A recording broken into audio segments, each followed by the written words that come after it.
We had a service call late last night on the walk-in cooler. We've got the walk-in freezer condenser here and the walk-in cooler condenser over there. You can see we've got some hail damage on that guy too, but it's not that big of a deal. Well, last night, it was actually yesterday afternoon, they called us about 4 o'clock and they said that their walk-in cooler was at 56 degrees. By the time we got a technician out here, this is all the way out in Barstow, California, so this is about 2 hours from our shop. By the time we got a technician out here, what we found was that there was an electrical short on the control circuit that wasn't allowing the system to come on. So we repaired the short, and then we found some other issues. We found that the unit has got a bad electrical disconnect. It's not making contact correctly, and the knife is not sliding back in when the disconnect is, closed, turned back on. We also found that the evaporator coils were very dirty. So what I'm going to do today is I'm going to double check the diagnosis on the disconnect, double check the electrical repair from yesterday, and then I'm going to go through the system and completely evaluate it, clean up the evaporators if necessary, and I'll see if I can take you guys along. I went ahead and pulled the cover off the disconnect. I had checked some numbers before when it was running, and everything looked good before because we had manually closed the disconnect yesterday. So I didn't really have any voltage drops. I did have a temperature difference across the fuses on line 2, 76 degrees on the top of the fuse, 79 on the outlet, but everything else was good.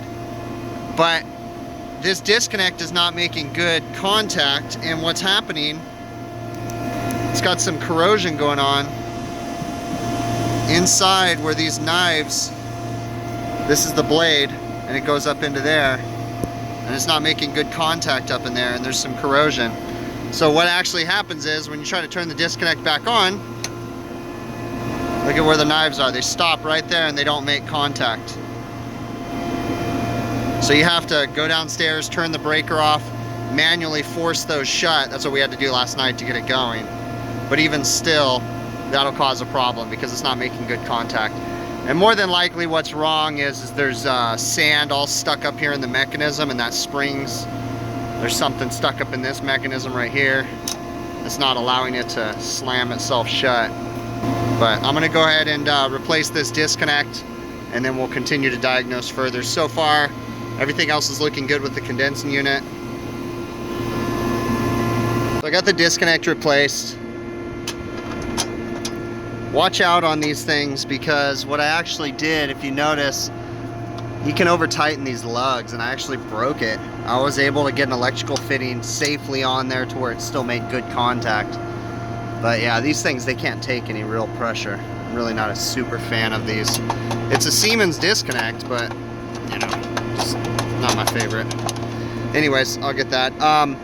The other thing I wanted to point out was this compressor contactor. I'm not here for this, but I can already see some of that white dust coming out of there. I'm gonna pull that apart and inspect the contactor points. I can pretty much guarantee you it's gonna be time to replace that contactor too. And the other thing that was pointed out to me from yesterday is that this time clock really is jammed up. Like it's full of sand. So I'm gonna replace that time clock too. All this before I even turn the thing on, but it's just, things you can catch. That's definitely time to replace that guy. It's gonna be hard to see this on camera, but it's all pitted out on the points up in there. And then I don't even need to get my meter out. You can see the burning, the arcing that had been going on inside that contactor, especially on that line 2 middle lug. This is just the cover. So I don't even need to get my meter out to be able to know that it's time to replace that guy. And the fact that it has this little C1 sticker on there actually tells me that this is a factory contactor. It's never been replaced. And if we go over to the serial number of this unit, it's from 2008. So it's time. These things aren't plugged, but they are pretty dusty. I can still see light through them. These are the evaps. There's quite a bit of dust on there, so I'm gonna get brushing on these. This unit has 2 coils. The other ones. So when you're cleaning these things, you want to be conscious of the dirt that's going to fall off the evap coil. I've got this pan down here to catch most of it. because you're always going to get a little bit more. And then you also want to be conscious of the dirt that's going to fall into the drain pan that you can't get out. So I'm going to flush this guy with a hose when I'm all done. The other coil, this one is pretty dirty. So, you know, sometimes when you're working in these things, you got to kind of learn to be an acrobat. It's getting a little bit better, but I brushed it, and then now I'm just flushing it and flushing the drain because there was a bunch of stuff that went into the pan that I couldn't get out. So I just want to make sure we flush enough hot water to push all that stuff through the drain. Evaporator's all cleaned up. Gonna get ready to put the unit back together. Refrigerant pressures were fine. Sight glass is clear. There's no reason to believe that it's low in refrigerant as far as the headmaster goes or the winter charge. So we're good to go. So all together we changed the disconnect, compressor contactor, defrost time clock. Went ahead and added some defrost into the system. So basically it's defrosting every 4 hours, and then in the middle of the night they do a 45-minute defrost. The rest of them are 15 minutes.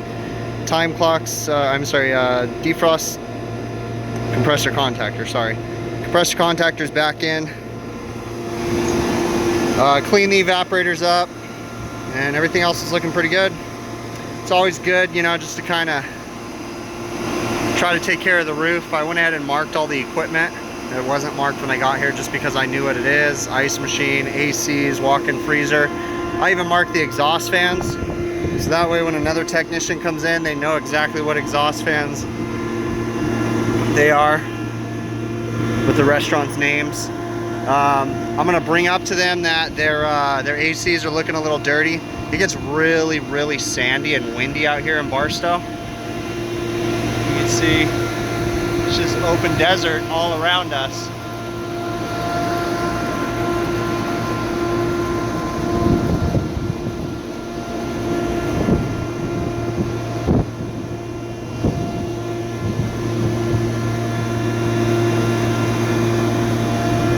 So I always like to bring to their attention that everything is dusty and needs to be cleaned. So right now we're in the month of April, so it's going to be getting into cooling season, you know, basically next week for out here. And in the summertime they can regularly reach about 120, 125 out here. So it's very important that these ACs are in the utmost tip-top shape, especially since they're 2 hours away from our shop. So can't always drop everything to come out for an AC service call, even though that's what they want us to do. So we try to keep them in good shape whenever we're out here, so that way it doesn't turn into like last night where we had to send a technician out here, you know, late in the afternoon. So that's pretty much it. All right, guys. Things I wanted to bring up. Number one, really pay attention to your climate and where you're at. Not that it should be any different anywhere else, but we need to be extra careful to make sure we have screws in every single panel, especially out here in my location, because it gets very windy. And the last thing that we want is a lawsuit because one of our panels blew onto the freeway and hit a car or hit someone in the head. That's the one thing. And the second thing is, especially for you younger guys that don't really think about this yet, when you're working, you need to think about yourself. You need to think about your body and how the way that you work can affect yourself, especially once you get older. I'm getting older. I'm very concerned about my knees, my back, and my skin. As corny as it sounds, I'm in Southern California. It's sunny, you know, 95% of the year. And we really do got to worry about skin cancer. As corny as it sounds, sunscreen or some kind of a hat. I wear a hat with a headscarf. I look like an idiot, but I really don't care because I don't want to look all cool and worry about that stuff and then end up with skin cancer 10 years down the line. Okay? Same thing, knee protection, kneeling pads. Don't lift anything heavier than you should and lift the right way. When you're young, your body's forgiving. Once you hit 30, it stops forgiving you and it really starts hurting you. And I know that there's guys that are older than me, I'm 35, that can attest to that. You know, the guys in their 40s and 50s, they'll really preach that to you. You know, it's easy to think that you're Superman and that you can just, you know, power through it. I'm still guilty of doing it sometimes, where I power through lunch, don't eat all day, and then, you know, I don't eat breakfast as it is. So then by dinner time, you know, I haven't eaten anything all day. That stuff's not good for your body. You really got to think about your body. See, I wear a stupid headscarf. I look like an idiot, but you know what? I really don't care, because I have a shaved head. I have to worry about my head getting burnt. I have to worry about my skin getting burnt, the tops of my ears getting burnt. Especially for someone with the complexion that I have, it can really, really start to affect you. So, you know, yes, you do want to be Superman to your company. You do want to be that technician that could fix everything, but you also want to be there tomorrow. So, working through the pain, not worrying about your body, isn't going to let you be there tomorrow. Just some little corny advice.